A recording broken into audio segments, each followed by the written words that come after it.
ਇਕ ਉਤਮ ਪੰਥ ਸੁਣਿਓ ਗੁਰ ਸੰਗਤ, ਤਿਹ ਮਿਲੰਤ ਜਮ ਤਰਾਸ ਮਿਟਾਈ। ਇਕ ਅਰਦਾਸ ਪਾਟ ਕੀਰਤ ਕੀ, ਗੁਰ ਰਾਮਦਾਸ ਰਾਖਹੁ ਸਰਣਾਈ। ਸੱਜਣ ਸੱਚਾ ਪਾਤਸ਼ਾਹ, ਸਿਰ ਸਾਹਾਂਦੈ ਸਾਹੁ। ਜਿਸ ਪਾਸ ਬੈਠਿਆ ਸੋਹੀਐ, ਸਭਨਾ ਦਾ ਵਿਸਾਹੁ। ਜਿਸ ਪਾਸ ਬੈਠਿਆ ਸੋਹੀਐ, ਸਭਨਾ ਦਾ ਵਿਸਾਹੁ। ਵਾਹਿਗੁਰੂ ਜੀ। ਜੈਤਸਰੀ ਮਹੱਲਾ ਪੰਜਵਾ। ਚਾਤ੍ਰਿਕ ਚਿਤਵਤ ਬਰਸਤ ਮੇਹ, ਕਿਰਪਾ ਸਿੰਧ ਕਰੁਣਾ ਪ੍ਰਭ ਧਾਰਹੁ। ਹਰ ਪ੍ਰੇਮ ਭਗਤ ਕੋ ਨੇਹ,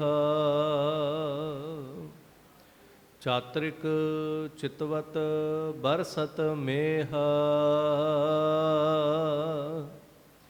ਕਿਰਪਾ ਸਿੰਧ ਕਰੁਣਾ ਪ੍ਰਭ ਧਾਰਹੁ। ਹਰ ਪ੍ਰੇਮ ਭਗਤ ਕੋ ਨੇਹ। ਰਹਾਉ ਅਨਿਕ ਸੂਖ ਚਕਵੀ ਨਹੀਂ ਚਾਹਤ,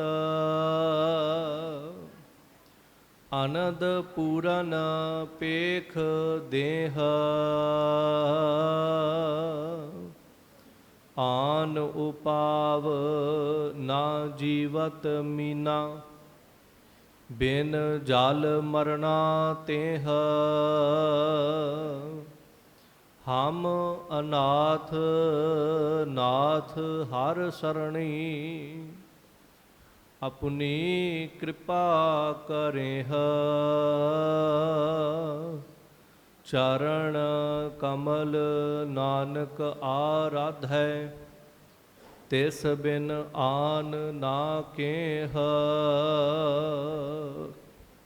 ਹਮ ਅਨਾਥ ਨਾਥ ਹਰ ਸਰਣੀ, ਆਪਣੀ ਕਿਰਪਾ ਕਰੇਹ। ਚਰਨ ਕਮਲ ਨਾਨਕ ਆਰਾਧੈ, ਬਿਨ ਜਲ ਮਰਨਾ ਤੇਹ। ਚਰਨ ਕਮਲ ਨਾਨਕ ਆਰਾਧੈ, ਤਿਸ ਬਿਨ ਆਨ ਨਾ ਕੇਹ। ਵਾਹਿਗੁਰੂ ਜੀ ਕਾ ਖਾਲਸਾ, ਵਾਹਿਗੁਰੂ ਜੀ ਕੀ ਫਤਿਹ।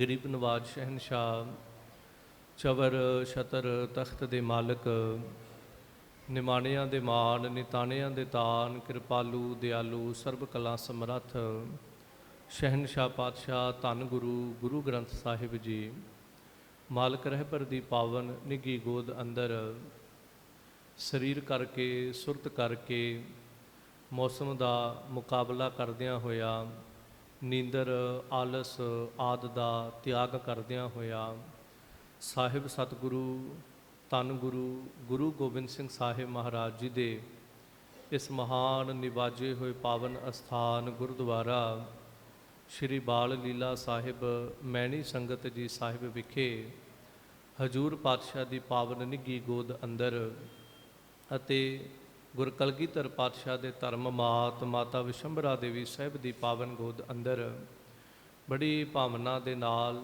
ਬੜੇ ਅਕੀਦੇ ਨਾਲ ਜੁੜ ਚੁੱਕੇ ਗੁਰੂ ਸਵਾਰੇ ਖਾਲਸਾ ਜੀ, ਆਓ ਸਾਹਿਬ ਜੀ ਨੇ ਅੰਮ੍ਰਿਤ ਵੇਲੇ ਇਹਨਾਂ ਪਾਵਨ ਅਸਥਾਨਾਂ ਤੋਂ ਜੋ ਮੁੱਖ ਵਾਕ ਸਾਹਿਬ ਬਖਸ਼ਿਸ਼ ਕਰਕੇ ਨਿਵਾਜਿਆ ਹੈ, ਹਜ਼ੂਰ ਦੀ ਇਸ ਪਾਵਨ ਬਖਸ਼ਿਸ਼ ਦੇ ਪਾਤਰ ਬਣਨ ਦਾ ਯਤਨ ਕਰੀਏ।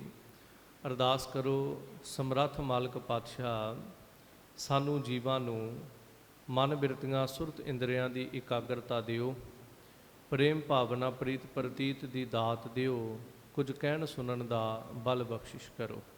इस पावन बचन अंदर हजूर जो असीसां बख्शणगे, जो मेहरामतां दे नाल निवाजणगे, धन सतगुरु गुरु ग्रंथ साहिब महाराज के 702 अंग ते जैतसरी राग अंदर हजूर गुरु अर्जन देव पातशाह के ये दरगाही बचन ने, जिन्हां अंदर पातशाह बख्शिश करके रहमत करके निवाज रहे ने।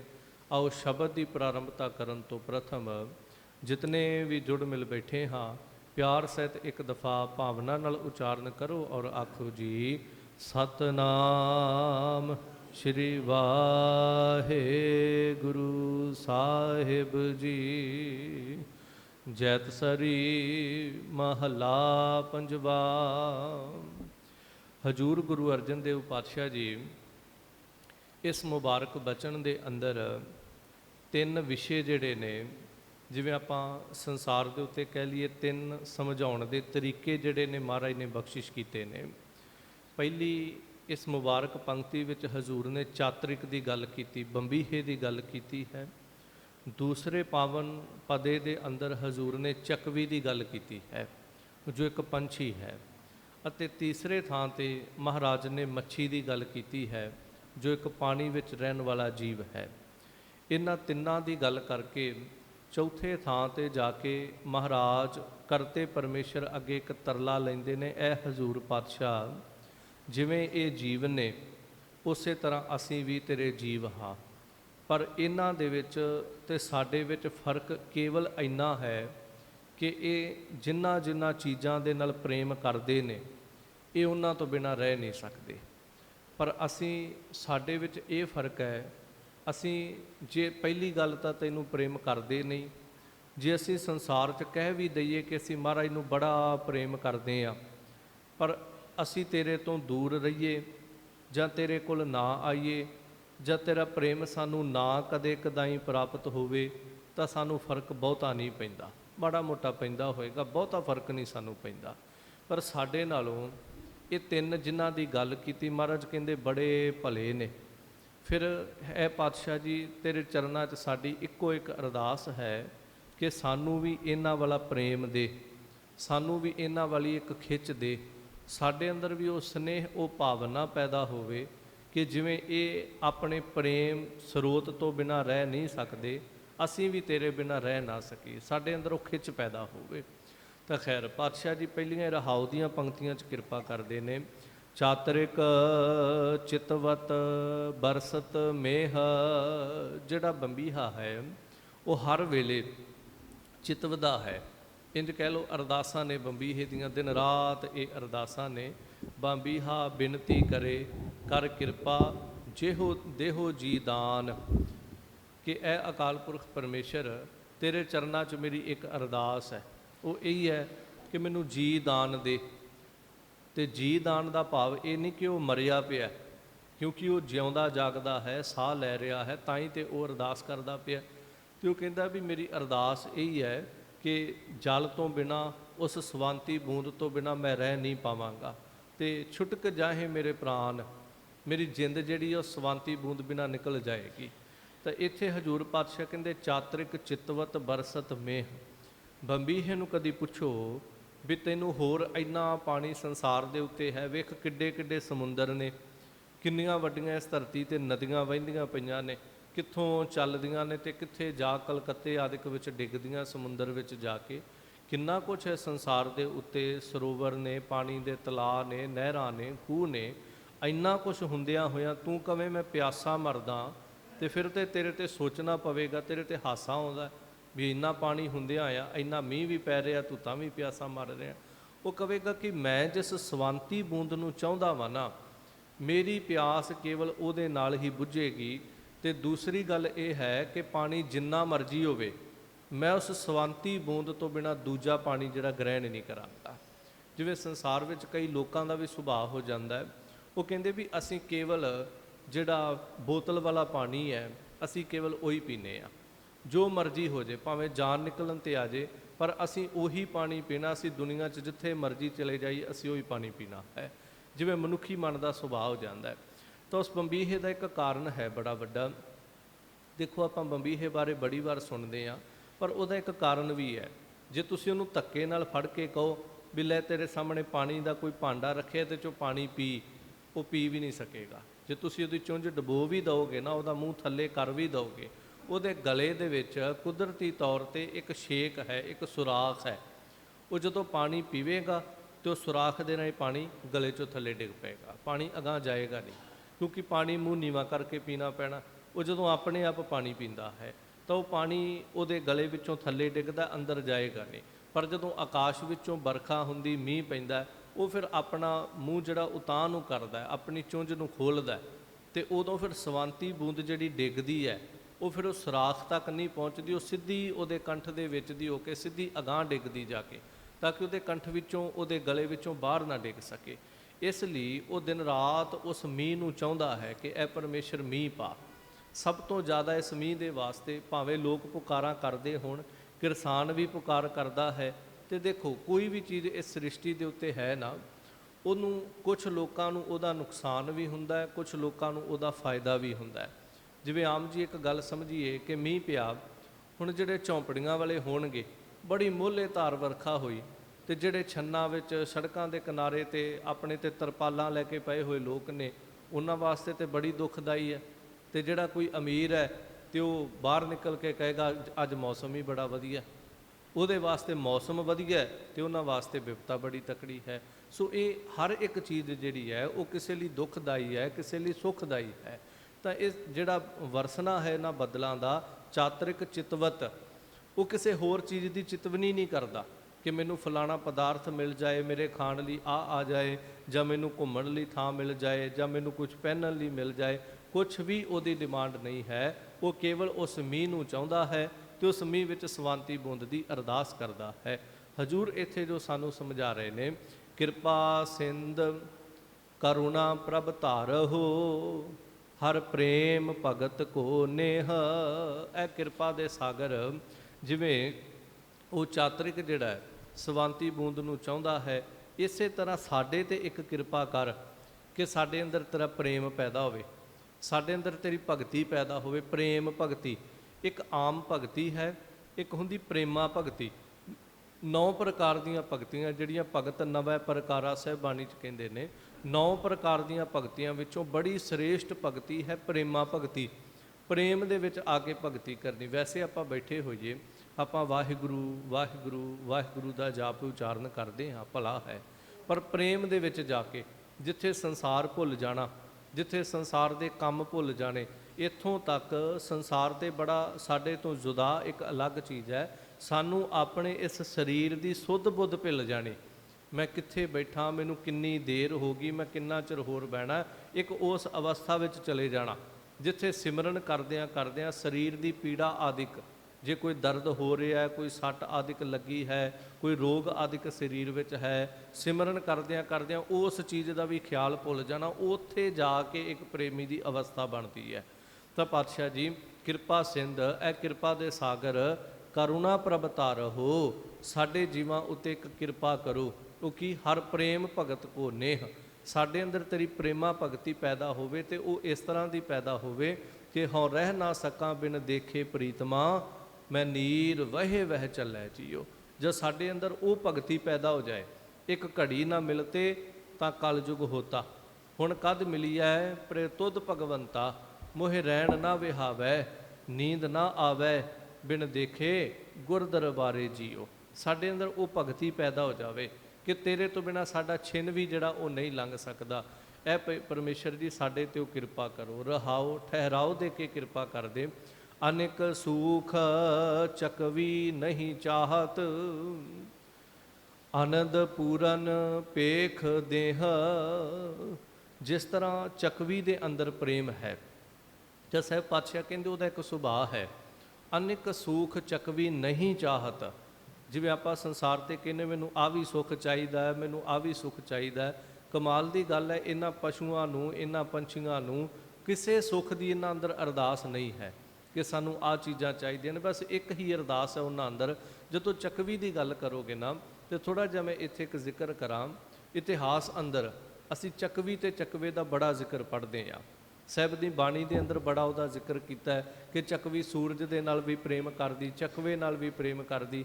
ਇਹਦਾ ਰੀਜ਼ਨ ਕੀ ਹੈ? ਜਦੋਂ ਤੁਸੀਂ ਸ਼੍ਰੀ ਰਾਮ ਜੀ ਦਾ ਜੀਵਨ ਪੜ੍ਹੋ ਤੇ ਉਹਨਾਂ ਦੇ ਜੀਵਨ ਵਿੱਚ ਇੱਕ ਘਟਨਾ ਹੈ ਛੋਟੀ ਜੀ, ਕਿ ਜਦੋਂ ਉਹਨਾਂ ਨੂੰ ਬਨਵਾਸ ਮਿਲਿਆ, ਮਾਤਾ ਕੇਕਈ ਨੇ ਬਨਵਾਸ ਦਿਵਾਇਆ ਰਾਜੇ ਦਸ਼ਰਥ ਤੋਂ, ਉਹਦੇ ਕਈ ਕਾਰਨ ਬਣੇ ਸੀਗੇ।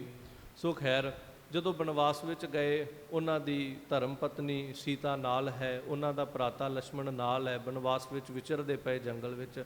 ਚਲੋ ਜੋ ਘਟਨਾ ਬਣੀ ਕਿ ਸੀਤਾ ਦਾ ਰਾਮ ਜੀ ਨਾਲੋਂ ਵਿਛੋੜਾ ਹੋਇਆ, ਉਹ ਜਦੋਂ ਆਪਣੀ ਧਰਮ ਪਤਨੀ ਨੂੰ ਲੱਭਦੇ ਪਏ ਨੇ ਤੇ ਸੁਭਾਵਕ ਹੈ ਸੰਸਾਰੀ ਤੌਰ ਤੇ ਇੱਕ ਨੇਹ ਹੈ, ਇੱਕ ਅੰਦਰ ਪ੍ਰੇਮ ਹੈ, ਇੱਕ ਖਿੱਚ ਹੈ ਇੱਕ ਦੂਜੇ ਦੇ ਪ੍ਰਤੀ। ਉਹ ਜਿਵੇਂ ਸੰਸਾਰ ਦੇ ਉੱਤੇ ਬੰਦਾ ਹਰ ਇੱਕ ਚੀਜ਼ ਨੂੰ ਫਿਰ ਪੁੱਛਦਾ ਵੀ ਤੈਨੂੰ ਕਿਤੇ ਦੇਖਿਆ ਤੇ ਨੇ, ਉਹ ਰੁੱਖਾਂ ਨੂੰ ਵੀ ਹਿਲਾ ਕੇ ਪੁੱਛਦੇ ਨੇ ਆਪਣੇ ਅੰਦਰ ਦੀ ਪ੍ਰੇਮ ਦੀ ਭਾਵਨਾ ਦੇ ਨਾਲ, ਭਾਸ਼ਾ ਨਾਲ ਗੱਲ ਕਰਕੇ ਕਿ ਤੁਸੀਂ ਇੱਧਰੋਂ ਸੀਤਾ ਤਾਂ ਨਹੀਂ ਲੰਘਦੀ ਵੇਖੀ।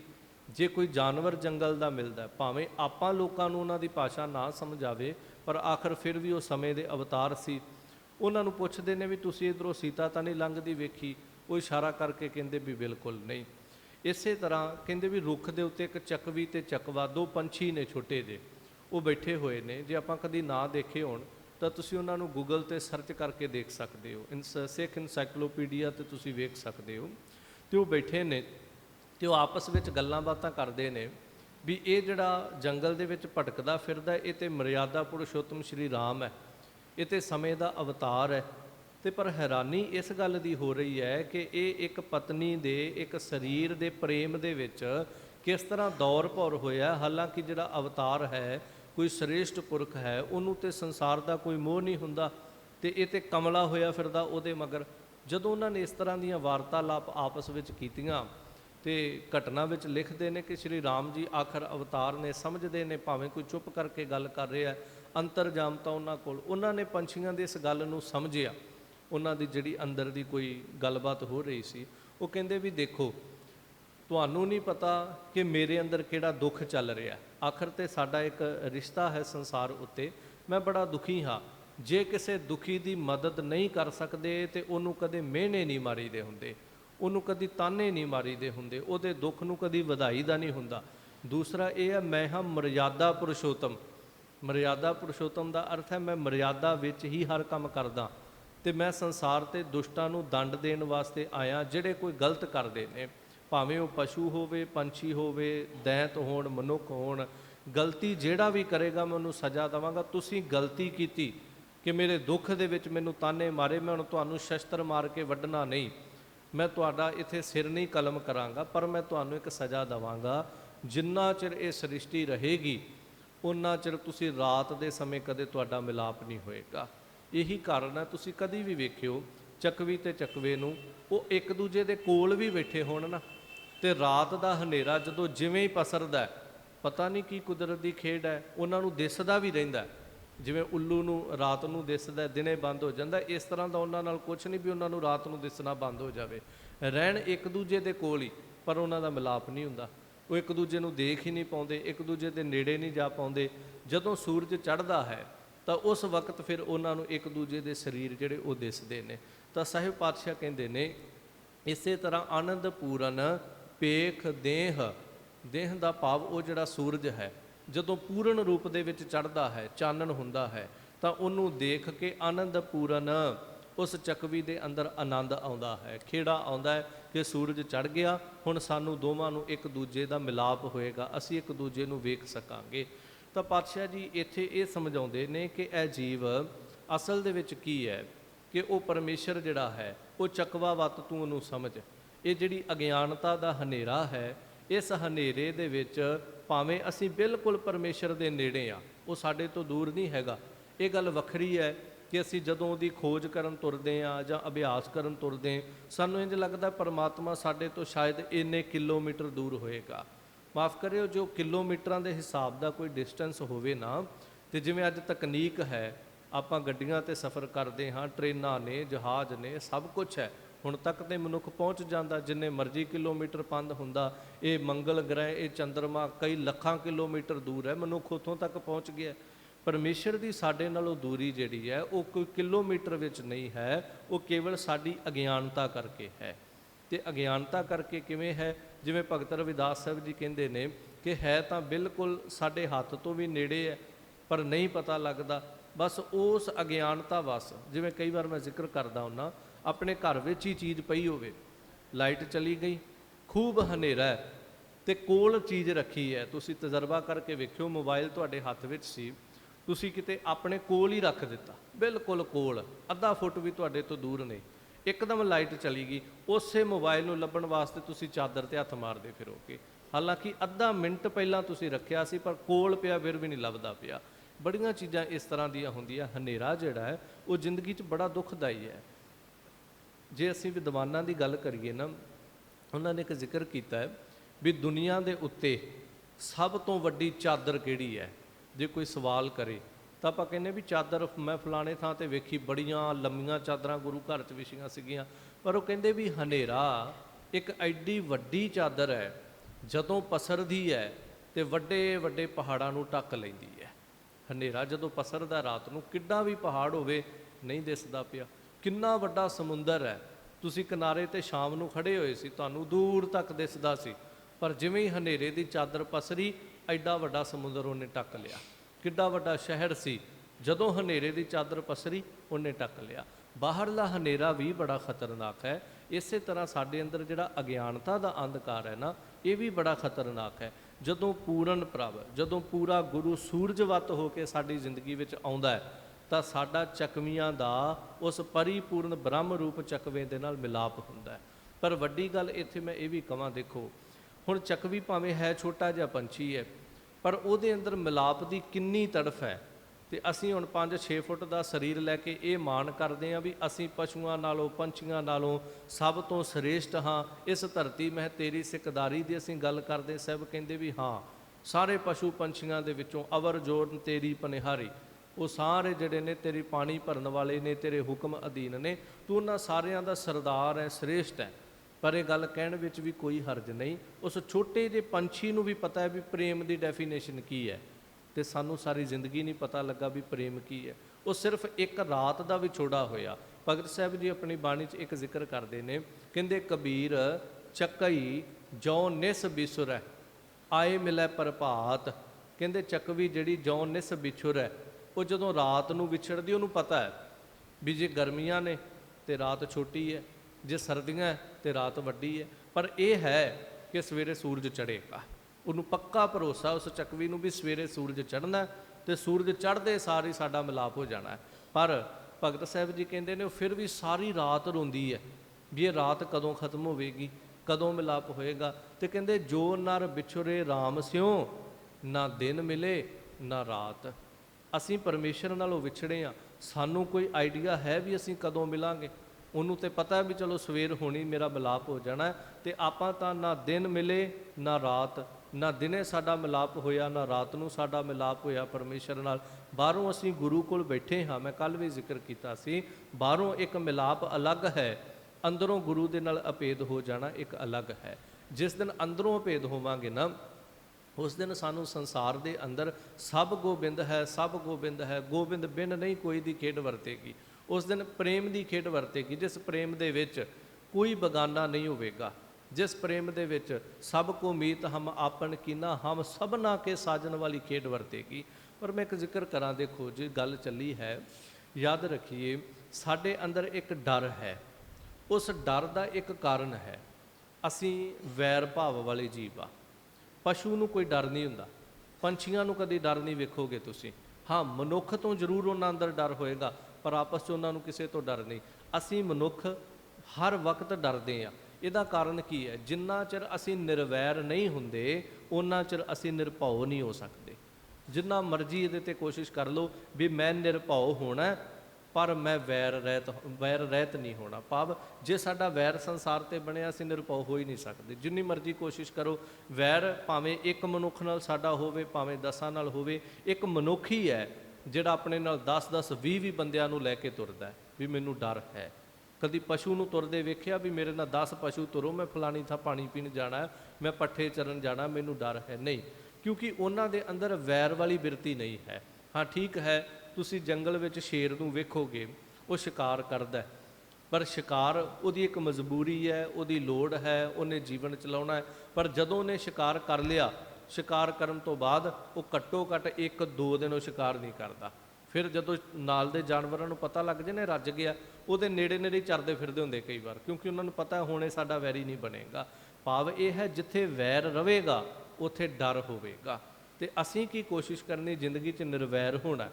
ਤੇ ਇਹਦੇ ਵਾਸਤੇ ਕੀ ਹੈ, ਸਾਰਿਆਂ ਦੇ ਨਾਲ ਪ੍ਰੇਮ ਪੈਦਾ ਹੋਵੇ। ਤੇ ਜਦੋਂ ਪ੍ਰੇਮ ਪੈਦਾ ਹੋਏਗਾ, ਪ੍ਰੇਮ ਦੀ ਖੇਡ ਜਿਹੜੀ ਆ ਸੰਸਾਰ ਦੇ ਉੱਤੇ ਅਸੀਂ ਜਿੰਨਾ ਕੁਝ ਵੇਣੇ ਆ ਦੁਨੀਆ ਦਾ ਹਰ ਦੇਸ਼ ਦਾ ਬਜਟ ਜਿਹੜਾ ਹੈ ਉਹ ਸ਼ਸਤਰਾਂ ਦੇ ਉੱਤੇ, ਹਥਿਆਰਾਂ ਦੇ ਉੱਤੇ ਇੰਨਾ ਵਰਤਿਆ ਜਾਂਦਾ। ਕੀ ਹੈ, ਇੱਕ ਦੁਸ਼ਮਣੀਆਂ ਨੇ, ਮੁਲਕਾਂ ਦੀਆਂ ਦੁਸ਼ਮਣੀਆਂ ਨੇ, ਲੋਕਾਂ ਦੀਆਂ ਦੁਸ਼ਮਣੀਆਂ ਨੇ, ਮਜ਼ਹਬਾਂ ਦੀਆਂ ਦੁਸ਼ਮਣੀਆਂ ਨੇ, ਜਾਤਾਂ ਦੀਆਂ ਦੁਸ਼ਮਣੀਆਂ ਨੇ, ਪਿੰਡਾਂ ਦੀਆਂ ਦੁਸ਼ਮਣੀਆਂ ਨੇ, ਧਰਮਾਂ ਦੀਆਂ ਦੁਸ਼ਮਣੀਆਂ ਨੇ। ਅਸਲ ਵਿੱਚ ਸਾਨੂੰ ਸੰਸਾਰ ਨੂੰ ਉਸ ਨਿਗਾਹ ਨਾਲ ਵੇਖਣਾ ਹੀ ਨਹੀਂ ਆਇਆ। ਮੈਂ ਸ਼ਾਇਦ ਭੁੱਲਦਾ ਨਾ ਹੋਵਾਂ, ਜਦੋਂ ਇਹ ਮੰਦਿਰ ਤੇ ਮਸਜਿਦ ਦਾ ਰੌਲਾ ਚੱਲਦਾ ਸੀ ਨਾ ਅਯੋਧਿਆ ਦੇ ਵਿੱਚ, ਤੇ ਉਸ ਵਕਤ ਸਮੇਂ ਦਾ ਇੱਕ ਜੱਜ ਸੀ ਬੜਾ ਵੱਡਾ, ਤੇ ਉਹਨੇ ਇੱਕ ਸਟੇਟਮੈਂਟ ਦਿੱਤੀ ਸੀ, ਮੈਨੂੰ ਥੋੜ੍ਹਾ ਉਹਦਾ ਨਾਂ ਵਿਸਰ ਗਿਆ। ਉਹਨੇ ਇੱਕ ਸਟੇਟਮੈਂਟ ਦਿੱਤੀ ਸੀ ਬੜੀ ਪਿਆਰੀ। ਉਹ ਕਹਿੰਦਾ ਵੀ ਰੌਲਾ ਹੀ ਖਤਮ ਕਰ ਦਿਓ।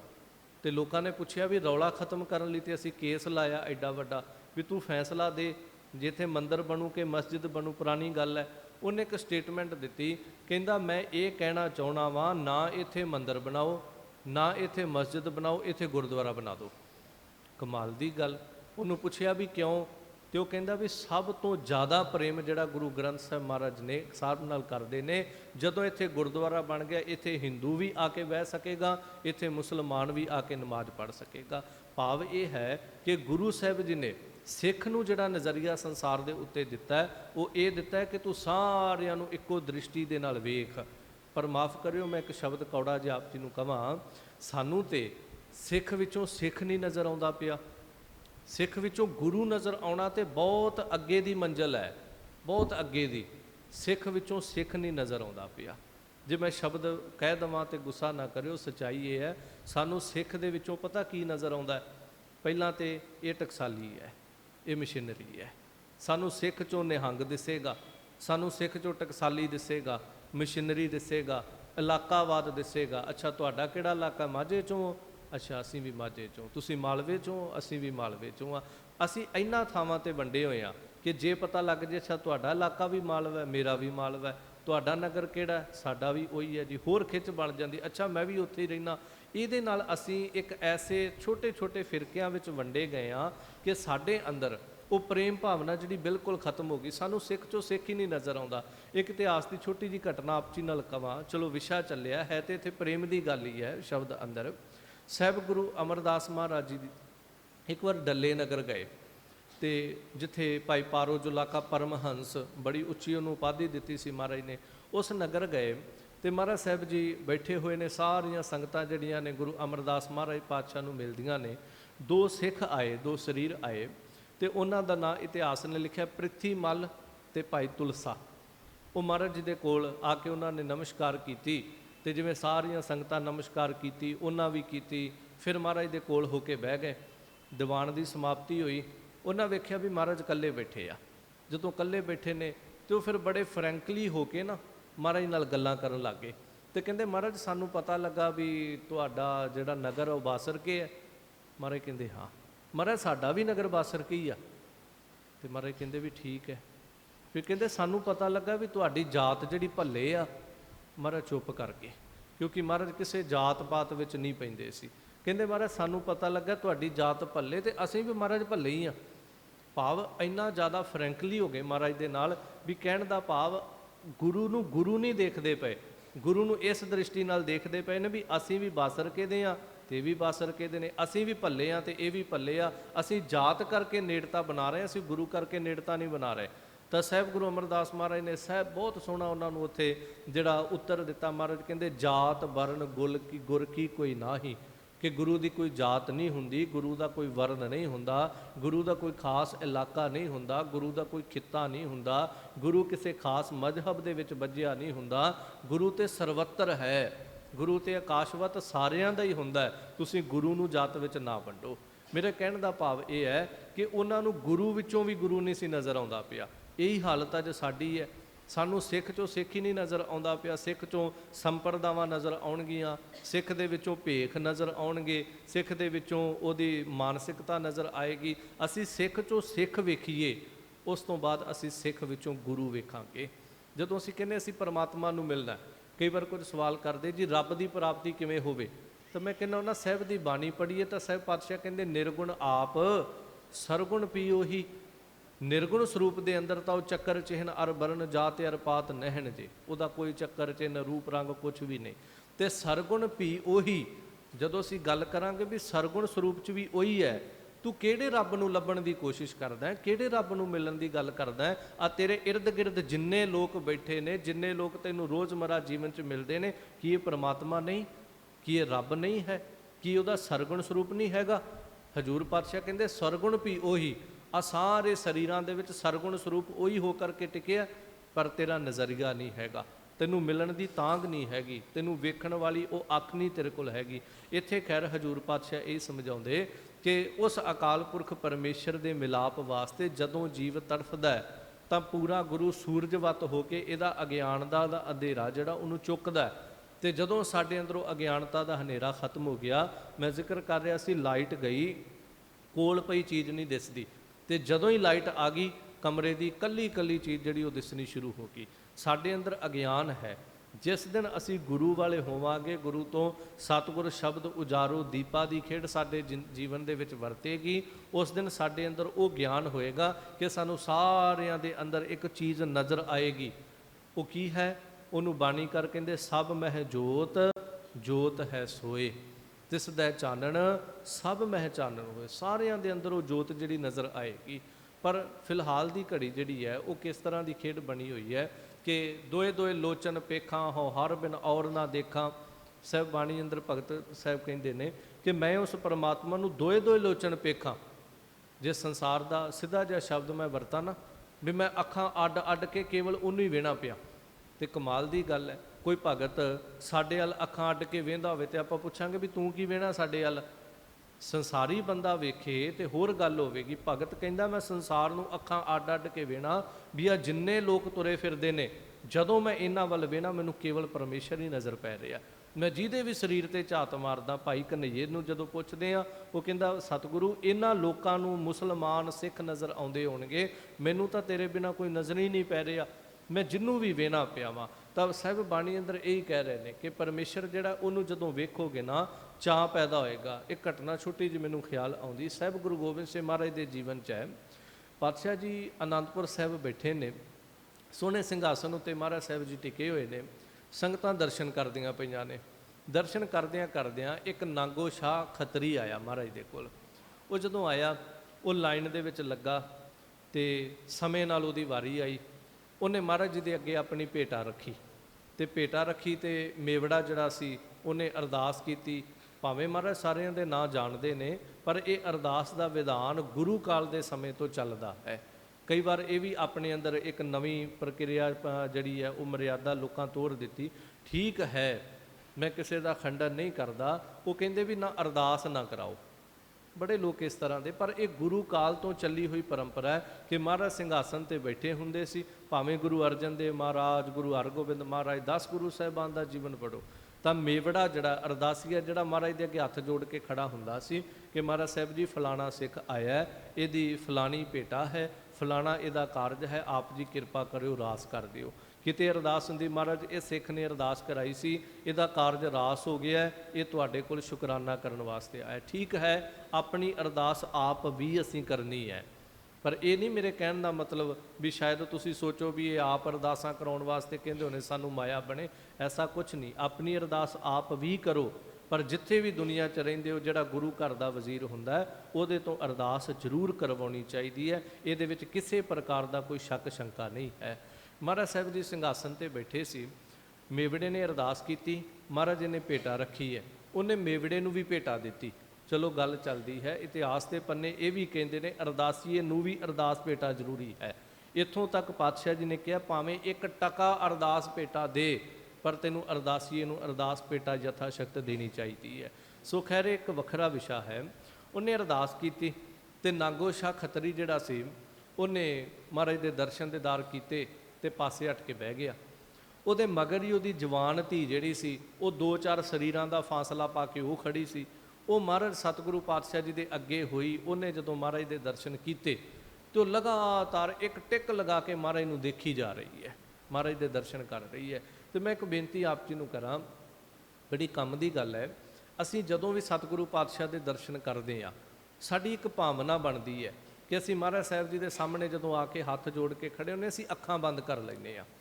ਪਤਾ ਨਹੀਂ ਤੁਸੀਂ ਸਹਿਮਤ ਹੋਵੋਗੇ ਜਾਂ ਨਾ ਹੋਵੋਗੇ, ਪਰ ਇਸ ਗੱਲ ਨੂੰ ਥੋੜ੍ਹਾ ਜਿਹਾ ਬਹਿ ਕੇ ਵਿਚਾਰ ਕਰਕੇ ਦੇਖਿਓ ਵੀ ਅਸੀਂ ਕਮਰੇ 'ਚ ਬੈਠੇ ਸੀ, ਸਾਡੇ ਮਨ ਦੇ ਵਿੱਚ ਆਇਆ ਚਲੋ ਦਰਬਾਰ ਸਾਹਿਬ 'ਚ ਜਾ ਕੇ ਬਹਿੰਦੇ ਹਾਂ, ਮਹਾਰਾਜ ਦੇ ਦਰਸ਼ਨ ਕਰਦੇ ਹਾਂ, ਪਰ ਜਦੋਂ ਅਸੀਂ ਮਹਾਰਾਜ ਦੇ ਸਾਹਮਣੇ ਆਏ ਤੇ ਅਸੀਂ ਅੱਖਾਂ ਬੰਦ ਕਰ ਲਈਆਂ।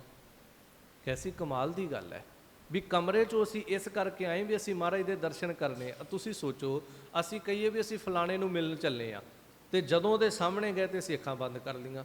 ਕਮਾਲ ਦੀ ਗੱਲ ਹੈ ਵੀ ਅਸੀਂ ਤਾਂ ਉਹਨੂੰ ਮਿਲਣ ਗਏ ਸੀਗੇ ਤੇ ਅੱਖਾਂ ਅੱਡ ਕੇ ਉਹਨੂੰ ਸਗੋਂ ਵੇਖਣਾ ਸੀਗਾ ਅਸੀਂ, ਤੇ ਅਸੀਂ ਅੱਖਾਂ ਬੰਦ ਕਰ ਲਈਆਂ। ਭਾਵ ਇਹ ਹੈ ਕਿ ਨੇਤਰ ਬੰਦ ਕਰਕੇ ਧਿਆਨ ਕਰਕੇ ਅਰਦਾਸ ਉੱਥੇ ਕਰੋ ਜਿੱਥੇ ਅਸੀਂ ਗੁਰੂ ਗ੍ਰੰਥ ਸਾਹਿਬ ਮਹਾਰਾਜ ਦੀ ਹਜ਼ੂਰੀ ਤੋਂ ਕਿਤੇ ਬਾਹਰ ਹੋਈਏ। ਇੱਥੇ ਤੇ ਸਾਖਸ਼ਾਤ ਮਹਾਰਾਜ ਦੇ ਸਾਹਮਣੇ ਖੜੇ ਹਾਂ ਅਸੀਂ।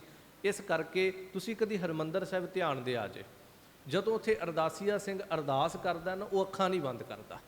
ਸ਼ਾਇਦ ਤੁਸੀਂ ਕਦੀ ਧਿਆਨ ਦਿੱਤਾ ਹੋਵੇ, ਉਹ ਅੱਖਾਂ ਨਹੀਂ ਬੰਦ ਕਰੇਗਾ, ਉਹ ਅੱਖਾਂ ਖੋਲ ਕੇ ਮਹਾਰਾਜ ਨੂੰ ਸਾਹਮਣੇ ਦੀਦਾਰ ਕਰਕੇ, ਹਾਂ ਇਹ ਹੈ ਅਰਦਾਸ ਕਰਦੇ ਹਾਂ। ਜੇ ਅੱਖਾਂ ਖੁੱਲੀਆਂ ਨੇ ਤੇ ਤੁਹਾਡਾ ਧਿਆਨ ਜਿਹੜਾ ਉਹ ਕੇਵਲ ਸਤਿਗੁਰੂ ਗੁਰੂ ਗ੍ਰੰਥ ਸਾਹਿਬ ਮਹਾਰਾਜ ਦੇ ਵਿੱਚ ਹੋਣਾ ਚਾਹੀਦਾ ਹੈ। ਤਾਂ ਇਸ ਤਰ੍ਹਾਂ ਉਹ ਜਦੋਂ ਮਹਾਰਾਜ ਦੇ ਸਾਹਮਣੇ ਖੜੀ ਆ ਕੇ ਤੇ ਉਹਦੇ ਨੇਤਰ ਖੁੱਲੇ ਹੋਏ ਨੇ, ਇਹ ਨਹੀਂ ਵੀ ਅੱਖਾਂ ਬੰਦ ਕਰਕੇ ਖੜੀ ਹੋ ਗਈ ਆਪਣੇ ਤਰ੍ਹਾਂ, ਉਹ ਮਹਾਰਾਜ ਦੇ ਦੀਦਾਰ ਕਰ ਰਹੀ ਹੈ। ਤੇ ਸਤਿਗੁਰੂ ਗੁਰੂ ਗੋਬਿੰਦ ਸਿੰਘ ਮਹਾਰਾਜ ਪਾਤਸ਼ਾਹ ਜੀ ਵੀ ਉਹਦੇ ਵੱਲ ਦੇਖੀ ਜਾ ਰਹੇ ਨੇ। ਹੁਣ ਇੱਕ ਟ੍ਰਾਇੰਗਲ ਬਣ ਗਿਆ, ਇੱਧਰ ਗੁਰੂ ਗੋਬਿੰਦ ਸਿੰਘ ਮਹਾਰਾਜ, ਸਾਹਮਣੇ ਉਸ ਜਿਹੜਾ ਆਇਆ ਹੈ ਉਹਦੀ ਧੀ ਰਾਣੀ ਖੜੀ ਹੈ, ਇੱਕ ਪਾਸੇ ਉਹ ਨਾਂਗੋ ਜਿਹੜਾ ਹੈ ਨਾਂਗੋ ਸ਼ਾਹ ਆਪ ਬੈਠਾ। ਹੁਣ ਇਸ ਤਰ੍ਹਾਂ ਇੱਕ ਟ੍ਰਾਇੰਗਲ ਬਣ ਗਿਆ। ਉਹ ਮਹਾਰਾਜ ਵੱਲ ਕਦੀ ਵੇਂਦਾ ਤੇ ਕਦੇ ਆਪਣੀ ਧੀ ਵੱਲ ਵੇਂਦਾ, ਵੀ ਇਹ ਚੱਲਦਾ ਕੀ ਹੈ। ਸਿੱਖ ਦੇ ਮਨ 'ਚ ਵੀ ਕਈ ਵਾਰ ਸ਼ੰਕਾ ਆ ਜਾਂਦਾ ਹੈ ਵੀ ਇਹ ਲਗਾਤਾਰ ਗੁਰੂ ਗੋਬਿੰਦ ਸਿੰਘ ਮਹਾਰਾਜ ਨੂੰ ਹੀ ਦੇਖੀ ਜਾ ਰਹੀ ਹੈ, ਤੇ ਫਿਰ ਗੁਰੂ ਗੋਬਿੰਦ ਸਿੰਘ ਮਹਾਰਾਜ ਵੱਲ ਵੇਂਦਾ ਵੀ ਇਹ ਲਗਾਤਾਰ ਮੇਰੀ ਧੀ ਵੱਲ ਹੀ ਵੇਖੀ ਜਾ ਰਹੇ ਨੇ। ਉਹਨੇ ਕੁਝ ਕੁ ਸਮਾਂ ਇਹ ਗੱਲ ਨੋਟ ਕੀਤੀ, ਆਖਰ ਸਮਾਪਤੀ ਹੋਈ, ਉਹ ਮਹਾਰਾਜ ਨੂੰ ਮਿਲਿਆ। ਕਹਿੰਦਾ ਮਹਾਰਾਜ ਜਦੋਂ ਅਸੀਂ ਤੁਹਾਡੇ ਦਰਸ਼ਨ ਕੀਤੇ ਆ ਕੇ, ਮੈਂ ਦਰਸ਼ਨ ਕਰਕੇ ਇੱਕ ਪਾਸੇ ਹੋ ਕੇ ਬਹਿ ਗਿਆ, ਤੇ ਮਹਾਰਾਜ ਮੇਰੀ ਧੀ ਜਦੋਂ ਤੁਹਾਡੇ ਦਰਸ਼ਨ ਕਰਦੀ ਸੀ ਨਾ, ਤੇ ਮੈਂ ਇੱਕ ਗੱਲ ਨੋਟ ਕੀਤੀ ਵੀ ਉਹ ਲਗਾਤਾਰ ਤੁਹਾਡੇ ਵੱਲ ਵੇਖੀ ਜਾਂਦੀ ਸੀ ਤੇ ਤੁਸੀਂ ਲਗਾਤਾਰ ਉਹਦੇ ਵੱਲ ਵੇਖੀ ਜਾਂਦੇ ਸੀਗੇ। ਹੁਣ ਉਹਨੇ ਅਗਲਾ ਜਿਹੜਾ ਸ਼ਬਦ ਵਰਤਿਆ, ਬਾਕਾਇਦਾ ਇਤਿਹਾਸ ਦੇ ਪੰਨਿਆਂ ਤੇ ਹੈ, ਮਤਾ ਕੋਈ ਸਮਝੇ ਵੀ ਇਹ ਕੈਸੀ ਕਹਾਣੀ ਸੁਣਾ ਦਿੱਤੀ। ਉਹ ਕਹਿੰਦਾ ਮਹਾਰਾਜ ਤੁਸੀਂ ਲਗਾਤਾਰ ਉਹਦੇ ਵੱਲ ਦੇਖ ਰਹੇ ਸੀ, ਤੇ ਜੇ ਤੁਸੀਂ ਹੁਕਮ ਕਰੋ ਤਾਂ ਮੈਂ ਤੁਹਾਡੀ ਦਾਸੀ ਬਣਾ ਦਿਆਂ। ਕਹਿਣ ਦਾ ਭਾਵ ਉਹਦਾ ਜੋ ਆਪਾਂ ਸੰਸਾਰੀ ਸਮਝਦੇ ਹਾਂ ਕਿ ਮਹਾਰਾਜ ਜੇ ਤੁਹਾਡੇ ਮਨ ਨੂੰ ਭਾਈ ਹੈ ਮੇਰੀ ਧੀ, ਤਾਂ ਤੁਸੀਂ ਹੁਕਮ ਕਰੋ, ਕਿਰਪਾ ਕਰੋ, ਆਗਿਆ ਦਿਓ, ਮੈਂ ਤੁਹਾਡੀ ਦਾਸੀ ਬਣਾ ਦਿਆਂ। ਤੇ ਹਜ਼ੂਰ ਪਾਤਸ਼ਾਹ ਜੀ ਬੜਾ ਮੁਸਕਰਾ ਕੇ ਕਹਿਣ ਲੱਗੇ, ਨਾਗੋ ਸ਼ਾਹ ਕਿਹੜੇ ਚੱਕਰਾਂ 'ਚ ਪੈ ਗਿਆ, ਕੀ ਸੋਚਣ ਲੱਗ ਗਿਆ ਤੂੰ? ਇਸ ਤਰ੍ਹਾਂ ਨਹੀਂ। ਸਾਹਿਬ ਪਾਤਸ਼ਾਹ ਕਹਿੰਦੇ ਉਹ ਸਾਡੇ ਸਾਹਮਣੇ ਖੜੀ ਹੋਈ, ਅਸੀਂ ਉਹਦੇ ਵੱਲ ਵੇਖਿਆ, ਉਹ ਅਰਦਾਸ ਕਰ ਰਹੀ, ਅਸੀਂ ਵੇਖਿਆ, ਪਰ ਉਹਨੂੰ ਵੇਖ ਕੇ ਸਾਡੇ ਅੰਦਰ ਇੱਕ ਖਿਆਲ ਪੈਦਾ ਹੋਇਆ ਕਿ ਜਿਸ ਪਰਮੇਸ਼ਰ ਨੇ ਇਹਨੂੰ ਸਾਜਿਆ, ਇਹ ਸੱਚ ਹੈ ਕਿ ਤੇਰੀ ਧੀ ਰਾਣੀ ਦੇ ਉੱਤੇ ਪਰਮੇਸ਼ਰ ਨੇ ਬੜੀ ਕਿਰਪਾ ਕੀਤੀ, ਉਹਨੂੰ ਸੁਹੱਪਣ ਦਿੱਤਾ ਹੈ। ਪਰ ਅਸੀਂ ਉਹਦਾ ਸੁਹੱਪਣ ਵੇਖ ਕੇ ਇਹ ਸੋਚ ਰਹੇ ਸੀ ਜਿਸ ਪਰਮੇਸ਼ਰ ਨੇ ਇਹਨੂੰ ਸੁਹੱਪਣ ਦਿੱਤਾ ਉਹ ਆਪ ਕਿੰਨਾ ਕੁ ਸੋਹਣਾ ਹੋਏਗਾ। ਭਾਵ ਦੇਖਣ ਦਾ ਨਜ਼ਰੀਆ ਸੀ ਨਾ। ਹੁਣ ਉਹਨੇ ਕੁਝ ਹੋਰ ਸੋਚਿਆ ਸੀ, ਗੁਰੂ ਸਾਹਿਬ ਜੀ ਕੁਝ ਹੋਰ ਦੇਖਦੇ ਪਏ ਨੇ। ਭਾਵ ਇਹ ਹੈ ਕਿ ਅਸੀਂ ਵੀ ਕਿਤੇ ਉਸ ਨਜ਼ਰੀਏ ਨਾਲ ਜਦੋਂ ਸੰਸਾਰ ਨੂੰ ਵੇਖਾਂਗੇ ਨਾ ਕਿ ਇਹਨਾਂ ਸਾਰਿਆਂ ਦੇ ਅੰਦਰ ਕੇਵਲ ਪਰਿਪੂਰਨ ਪਰਮੇਸ਼ਰ ਹੈ, ਸਾਡੇ ਅੰਦਰੋਂ ਵੈਰ ਭਾਵ ਖਤਮ ਹੋਏਗਾ, ਸਾਡੇ ਅੰਦਰੋਂ ਇਹ ਵਕਾਰ ਖਤਮ ਹੋਣਗੇ, ਸਾਡੇ ਅੰਦਰੋਂ ਮੰਦ ਵਾਸ਼ਨਾ ਖਤਮ ਹੋਏਗੀ। ਫਿਰ ਸਾਡੇ ਅੰਦਰ ਖਿੱਚ ਪੈਦਾ ਹੋਏਗੀ ਕਿ ਇਹ ਪਾਤਸ਼ਾਹ ਜਿਸ ਸ੍ਰਿਸ਼ਟੀ ਨੂੰ ਤੂੰ ਸਾਜਿਆ, ਇਹ ਤੇਰੀ ਕੁਦਰਤ ਇੰਨੀ ਸੋਹਣੀ ਹੈ। ਅਸੀਂ ਪਹਾੜਾਂ ਨੂੰ ਵੇਖ ਕੇ, ਬਾਗਾਂ ਨੂੰ ਵੇਖ ਕੇ, ਝਰਨਿਆਂ ਨੂੰ ਵੇਖ ਕੇ ਅਸ਼ ਕਰ ਉੱਠਦੇ ਹਾਂ ਕਿ ਕਿਆ ਕੁਦਰਤੀ ਨਜ਼ਾਰਾ ਹੈ। ਤੇ ਪਾਤਸ਼ਾਹ ਜੀ ਕਹਿੰਦੇ ਜੇ ਇਸ ਤਰ੍ਹਾਂ ਕਦੀ ਤੂੰ ਉਹਨੂੰ ਵੇਖੇ ਤਾਂ ਤੇਰੇ ਅੰਦਰ ਉਹਨੂੰ ਮਿਲਣ ਦੀ ਤਾਂਘ, ਮਿਲਣ ਦੀ ਖਿੱਚ ਪੈਦਾ ਹੋਏਗੀ। ਤਾਂ ਖੈਰ ਇੱਥੇ ਪਾਤਸ਼ਾਹ ਜੀ ਇਹ ਸਮਝਾ ਕੇ ਕਹਿੰਦੇ ਨੇ ਪੂਰੇ ਗੁਰੂ ਦਾ ਜਦੋਂ ਮਿਲਾਪ ਹੋ ਜਾਂਦਾ ਹੈ, ਉਸ ਤੋਂ ਬਾਅਦ ਕੀ ਹੁੰਦਾ ਹੈ, ਉਸ ਕਰਤੇ ਅਕਾਲ ਪੁਰਖ ਪਰਮੇਸ਼ਰ ਦੀ ਅਪੇਰਤਾ ਮਿਲਦੀ ਹੈ। ਆਨ ਉਪਾਵ ਨਾ ਜੀਵਤ ਮੀਨਾ, ਬਿਨ ਜਲ ਮਰਨਾ ਤੇਹ। ਸਭ ਹੁਣ ਤੀਜੀ ਉਦਾਹਰਨ ਦਿੰਦੇ ਨੇ ਮੱਛੀ ਦੀ, ਜਿਹਨੂੰ ਬਾਣੀ ਅੰਦਰ ਆਪਾਂ ਬਚਨ ਪੜ੍ਹਦੇ ਹਾਂ, ਜਿਉਂ ਮਛਲੀ ਬਿਨ ਪਾਣੀ ਹੈ ਕਿਉਂ ਜੀਵਨ ਪਾਵੈ, ਬੂੰਦ ਵਿਹੂਣਾ ਚਾਤਰਿਕੋ ਕਿਉਂ ਕਰ ਤ੍ਰਿਪਤਾਵੈ। नाद कुरंकह बेदया सनमुख उठ धावै, भवर लोभी कुसुम बास का मिल आप बंधावै, त्यो संत जना हर प्रीत है देख दर्श आघावै। कि जिस तरह चकवे का पिछे जिक्र आ गया चकवी का, तो पातशाह कहते जिस तरह मच्छी का पानी दे नाल प्रेम है तो वो पानी तो बिना एक छिन भी नहीं रह सकती। कमाल की गल है, तुसी मच्छी नूं पानी तो बाहर कड्डो, कड्डदे सार ही वो तड़फना शुरू कर दे। वो कदी ये नहीं कहती कि मैं 2-4 मिनट रुक के फिर तड़फांगी, कदी भी नहीं। असी कई बार गंगा जाने मछेरियां नूं मच्छियां फड़दे वेने आ ते मन विच हैरानी हुंदी कि आखिर जदों इनू बाहर कढ़िया, लम्मा नहीं, तुसी 1 सैकंड की प्रक्रिया ते ध्यान दिया जे भी उस 1 सैकंड विच आखिर उहदे मूँह च पानी हैगा सी, उहदी बॉडी ते पानी लगा होया सी। 1 सैकंड च तां कोई फर्क नहीं पिया होना, पर तुसी वेखोगे भी जिवें ही पानी दे नालों उहदा फासला होया, वो फासला ले अद्धा इंच दा हुंदा है। मैं बड़े गौर नाल वेखिया कई बार, वो अद्धे इंच का फासला पानी नालों वो तां होई है, इन्ने च उन्हें तड़फना शुरू कर दिता। पर साडा जीवन की है, असीं ते कई बार 10-10, 20-20, 50-50 साल लंघ जाते फिर भी नहीं तड़फते। विछड़िया नूं सानूं किन्ने साल हो गए, इंज समझ लो जिन्नी साडी उम्र है इन्ने साल ही सानूं परमेश्वर तो विछड़िया हो गए। जे कोई सीधा ज़्यादा पूछना चाहे भी की आइडिया, भाव जिस दिन असीं संसार ते आ गए हाँ उस दिन साडा उहदे नालों संबंध जिहड़ा असीं टुट गया। गुरमुखां दा जुड़िया उन्हां दी वक्री गल है, बस सीधा जिहा समझ लो जी अज असीं 40 साल दे हो गए हाँ, सानूं परमेश्वर तो इस जीवन विच, पिछले की गल नहीं मैं करदा, इस जीवन विच विछड़िया 40 साल हो गए ने। तो हजूर पातशाह इत्थे कहंदे आन उपाव। हुण तुसीं मच्छी नूं इह कहो भी आखिर तू लिक्विड विच ही जिउणा है ते लिया, फिर असीं दुੱਧ ਦਾ टब भरदे हां तैनूं ਉਹਦੇ 'ਚ रख दिंदे हां, कदी वेखिओ दुੱਧ 'ਚ मच्छी जिंदा नहीं रह पाएगी। ਤੁਸੀਂ ਕਹੋ ਵੀ ਅਸੀਂ ਲੱਸੀ ਦਾ ਟੱਬ ਭਰਦੇ ਨੇ, ਸਾਡੇ ਘਰਾਂ 'ਚ ਵਾਧੂ ਹੁੰਦੀ ਹੈ, ਲਿਆ ਤੈਨੂੰ ਲੱਸੀ 'ਚ ਸੁੱਟ ਦਿੰਦੇ ਆ, ਤੂੰ ਬਚ ਜਾਏਂਗੀ।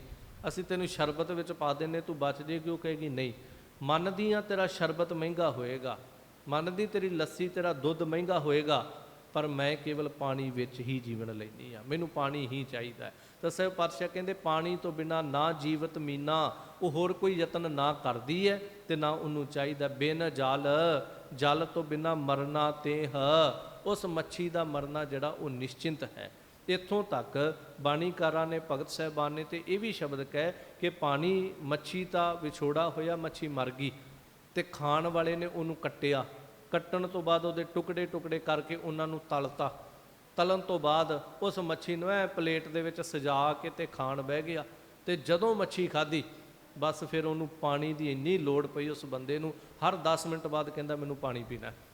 तो कई बार आप आम ही कोई ज़्यादा पानी मंगे ना, तो आप पिंडा च आम ही कह देंगे ने मच्छी खाधी तेरी भी इन्ना पानी मंगदा वार वार।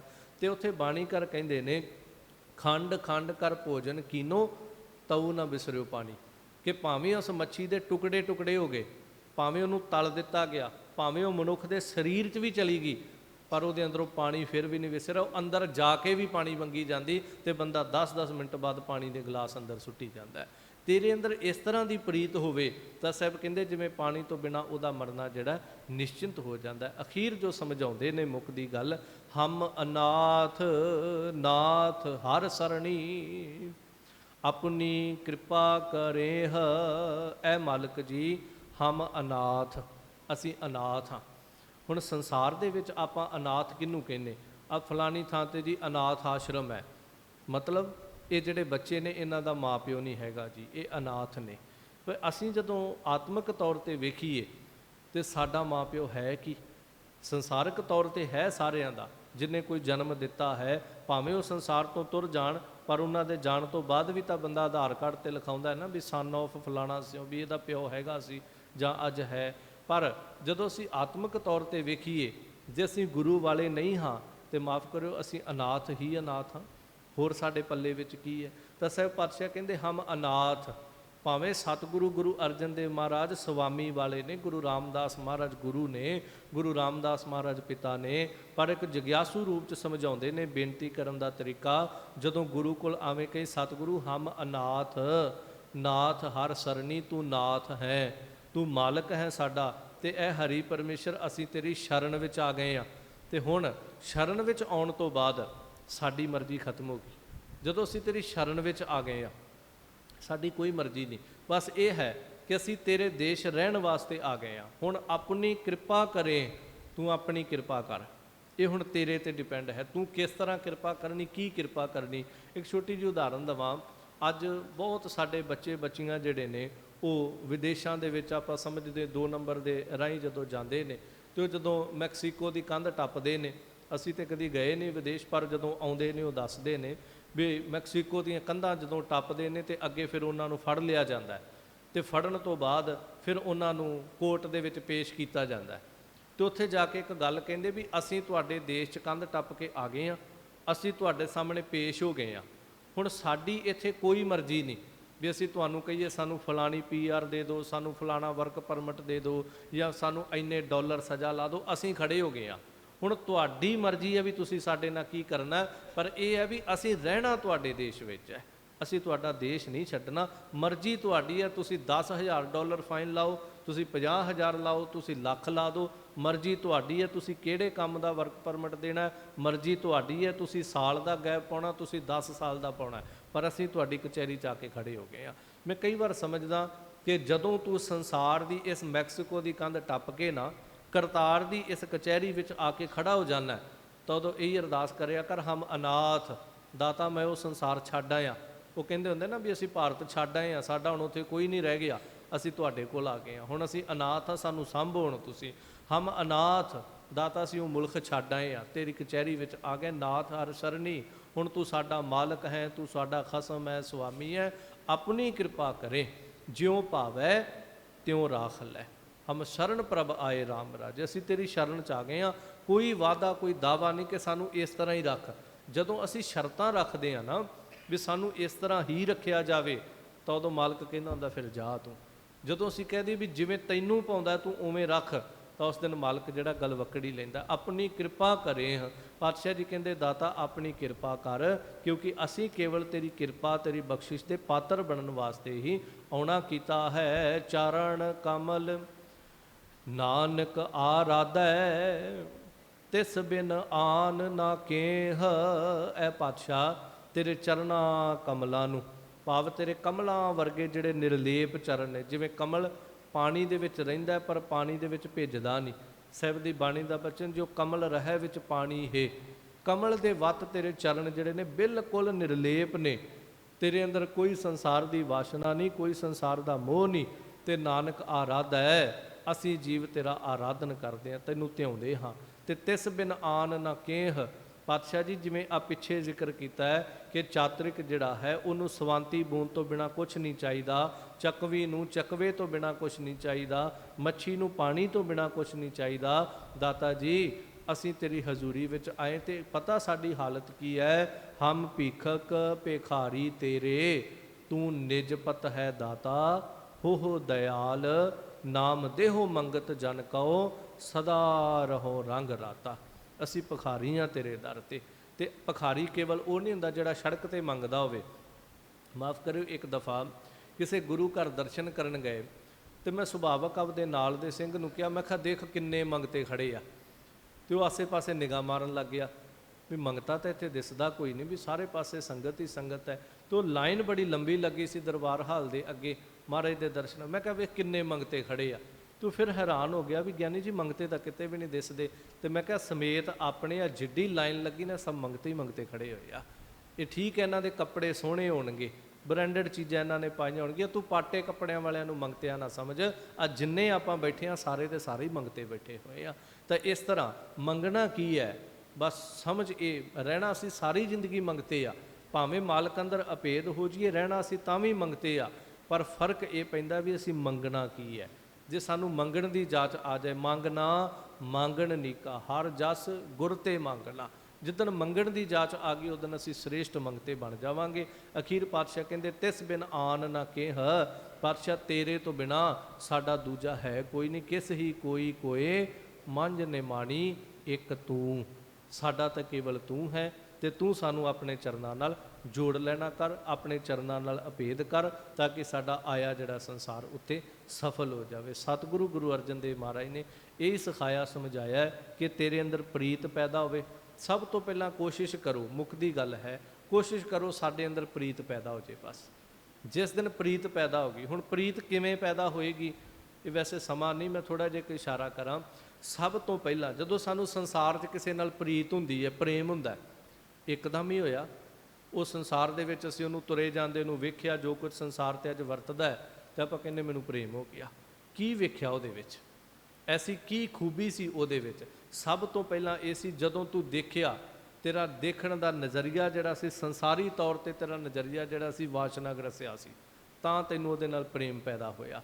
ਤੇਰੇ ਅੰਦਰ ਇੱਕ ਭੁੱਖ ਸੀਗੀ, ਉਹ ਮੈਂ ਕਦੀ ਵਿਆਖਿਆ ਕਰਾਂਗਾ ਲੰਬੀ ਚੌੜੀ ਉਹਦੀ, ਪਰ ਕੇਵਲ ਇੱਥੇ ਇਹ ਇਸ਼ਾਰਾ ਕਰਾਂ, ਜਦੋਂ ਤੂੰ ਗੁਰੂ ਨੂੰ ਵੇਖੇ ਤਾਂ ਤੇਰੇ ਅੰਦਰ ਵੀ ਇੱਕ ਭੁੱਖ ਹੋਣੀ ਚਾਹੀਦੀ ਹੈ।